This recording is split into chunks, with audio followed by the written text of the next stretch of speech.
Dear students, welcome in the class 11th Political Science, Chapter 4, Executive.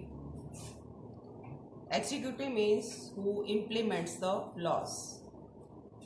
And we have learnt about that executive of two types, political and permanent. Today we are going to talk about the permanent executive, that is bureaucracy. So today we will see the features of Indian bureaucracy. What are the features of Indian bureaucracy? First of all, let us see what is bureaucracy. Bureaucracy are the trained and skilled officers who constitute the permanent executive. Government change but they don't change. Bureaucracy क्या होती है? Bureaucracy जो है एक प्रशिक्षित और निपुण officers का समूह होता है जो काम करता है परमानेंट. गवर्नमेंट चेंज हो सकती है लेकिन वो चेंज नहीं होते, वो उसी तरह से काम करते रहते हैं. Let us see what are the features of that. First is neutrality. Since India is a parliament democracy, the administration is under the control of elected representatives of people known as ministers who are responsible to the parliament. Although the bureaucratic machinery in India is professional, however, the bureaucracy has been made politically accountable. At the same time, bureaucracy is at the same time is supposed to be neutral. It remains neutral. Although it is responsible, but it remains neutral. The bureaucrats cannot take political position on any policy decisions. In a democracy, one political party may pave way for another party. The new government may change, may come, but in such situation, the bureaucracy would faithfully help the new government also. It means it remains neutral. Neutrality means तटस्थ. जो नौकरशाही के सदस्य तटस्थ रहकर अपना कार्य करते हैं, राजनीति या किसी भी पार्टी के उनका कोई मतलब नहीं होता है. जब भी कोई राजनीतिक दल आता है या राजनीतिक पार्टी आती है, वो अपना काम करते रहते हैं और पूरे जो है निष्पक्ष रूप से काम करते रहते हैं. सरकार चाहे किसी भी दल की हो, उनका कार्य क्या होता है? सिर्फ बनाई गई नीतियों को कार्यान्वित करना होता है. सेकेंड फीचर है professional, permanent and meritorious.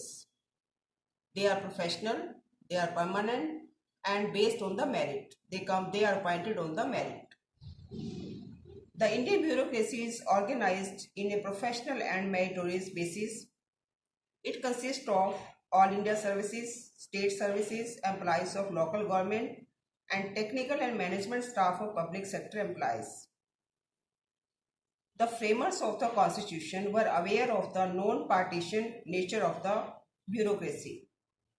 Therefore, they wanted bureaucrats to be selected on the basis of merit. And for this, UPSC, Union Public Service Commission, is entrusted with the task of the conducted exams for that and recruitment of the civil servants. So, number of public service commission are appointed for a fixed term and can be removed or suspended only after an inquiry by the sitting Supreme Court judge. Otherwise, they remain on their seats. ये लोग व्यवसायिक व दक्ष होते हैं. भारतीय नौकरशाही में व्यवसायिकता तथा दक्षता के आधार पर चयन होता है. इसमें अखिल भारतीय सेवाएं, प्रांतीय सेवाएं, स्थानीय सरकार के कर्मचारी तथा लोक उपक्रमों के तकनीकी व प्रबंधकीय अधिकारियों का चयन शामिल होता है. इसके चुनाव की जिम्मेदारी यूपीएससी संघ लोक सेवा आयोग की होती है, जो उन्हें निश्चित कार्यकाल हेतु चुनती है तथा उच्चतम न्यायालय के न्यायाधीश द्वारा ही जांच के पश्चात ही इन्हें इनके पद से हटाया जा सकता है. Otherwise they remain on their seats.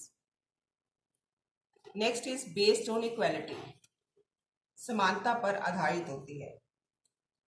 The constitution ensures that even weaker sections get an opportunity to be represented in the bureaucracy. For this purpose, seats are reserved for scheduled castes, scheduled tribes, other backward classes, and women. These provisions ensure that bureaucracy would be representative and social inequalities do not hinder the recruitment to the civil services. ये recruitment, ये नियुक्ति जो होती है समानता पर आधारित होती है। लोक सेवा में दक्षता व योग्यता के आधार पर नियुक्ति की जाती है, परंतु संविधान द्वारा ये भी सुनिश्चित किया जाता है कि पिछड़े वर्गों के साथ साथ समाज के सभी वर्गों को नौकरशाही का हिस्सा बनने का अवसर मिले। इसलिए संविधान में दलितों व आदिवासियों के लिए भी आरक्षण की व्यवस्था की गई है। बाद में महिलाओं तथा अन्य पिछड़ा वर्ग को भी आरक्षण प्रदान किया गया। इन प्रावधानों से नौकरशाही में सभी वर्ग को प्रतिनिधित्व सुनिश्चित हुआ है, यानी कि सबको प्रतिनिधित्व मिलता है, so that all would get the equal opportunity. Next one is centralised. Centralised means केंद्रीकृत। Person selected by UPSC for Indian Administrative Services and Indian Public Service constitute the backbone of high echelon of bureaucracy in the states. In a district, collector is the most important officer. He is appointed by the central government and his conditions of service are also laid down by the central government. The IS, IPS officers assigned to states work under the supervision of the state government. They are, however, appointed by the central government and only central government can initiate disciplinary action against them. So this feature of bureaucracy strengthens the control of the central government over the administration of the states.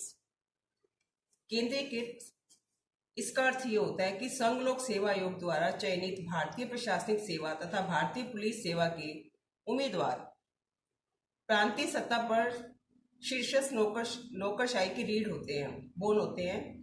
किसी जिले का collector उस जिले में सरकार का सबसे महत्वपूर्ण अधिकारी होता है। उसकी नियुक्ति केंद्र सरकार द्वारा होती है तथा वह उनकी सेवा शर्तों से नियंत्रित होता है। वे केंद्र सरकार की सेवा में वापस जा सकते हैं। केवल केंद्र सरकार को यह अधिकार होता है कि वह उनके खिलाफ अनुशासनात्मक कार्रवाई कर सके। इस प्रकार राज्य के मुख्य प्रशासनिक अधिकारी केंद्र सरकार की देखरेख में रहते हैं। परिणाम स्वरूप राज्य पर भी उनका पूरा नियंत्रण रहता है। Next one is should be made responsive. The bureaucracy should be made responsive. Bureaucracy is an instrument through which welfare policies must reach to the people. However, due to the elitist attitude of the bureaucracy, very often people do not approach them. Bureaucracy has reportedly been insensitive to the needs of the people. Therefore, democratically elected government has to handle the bureaucracy effectively to make the responsive. Similarly, bureaucracy should not be politicized. Provisions like right to information should be made so that the bureaucracy becomes more responsive and accountable to the people's need. Bureaucracy को अधिक responsive बनाने के लिए, जिम्मेदार बनाने के लिए राजनीतिक दलों को प्रमुख भूमिका निभानी होगी, सरकार को प्रमुख भूमिका निभानी होगी। उनके लिए कुछ ऐसे प्रोविजन बनाए जाने चाहिए जिससे राइट टू इन्फॉर्मेशन ब्यूरोक्रेसी को प्राप्त हो और वो ज़्यादा अकाउंटेबल बने और ज़्यादा जो है accountable to the people needs के, लोगों की ज़रूरतों के प्रति और सरकार की ज़रूरतों के प्रति वो ज़्यादा अकाउंटेबल बने। इस तरह से की पॉलिसीज, इस तरह का व्यवहार जो है गवर्नमेंट के द्वारा किया जाना चाहिए, so that they should be more responsive. Now see how classification of civil services has been done. The decisions of the ministers are implemented by the permanent executive, that is called the civil servants, or you can say bureaucracy. In a parliamentary system of government, the legislature exercise contest over the administration. The administration officers cannot do anything in violation of the policies of the legislature. So it is a minister's responsibility to retain control over them. India has professional democracy and we have done the features of that today. Now we will see classification of civil services. First is All India Services, that is IS. And second is Central Service, that is Indian Foreign Services, IFS. And third type is State Services, that is Deputy Collector, or you can say State Traffic Officers. So in this way we have seen that what is bureaucracy, what are the roles of bureaucracy, what are the features of bureaucracy, and How many types of civil servants are? That is IAS, IFS and state service, that is the deputy collector. So these are the features, responsibilities and limitations on them that make them responsible. Thank you.